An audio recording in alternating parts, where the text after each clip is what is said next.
खबर शामिल करते हैं सियालकोट से। हेड मराला में ठेकेदारों की मनमानियां अरूज पर। हेड मराला नहर पर जाने के लिए चारों तरफ तारें लगाकर आवाम को कैद किया जाने लगा। मज़ीद तफसीलात जानते हैं सियालकोट से अली इमरान की इस रिपोर्ट में।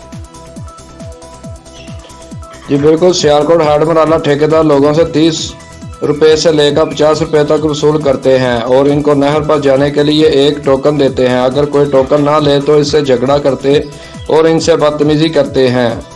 एक तरफ तो नहर पर नहाने पर दफ़ा 44 नाफज, दूसरी तरफ हज़ारों की तादाद यहाँ पर मौजूद है। क्या मजाल है कि कोई सिक्योरिटी का कोई इंतजाम यहाँ पर मौजूद हो। मशरूबात की कीमतें भी अपनी मर्जी से लगाई गई हैं।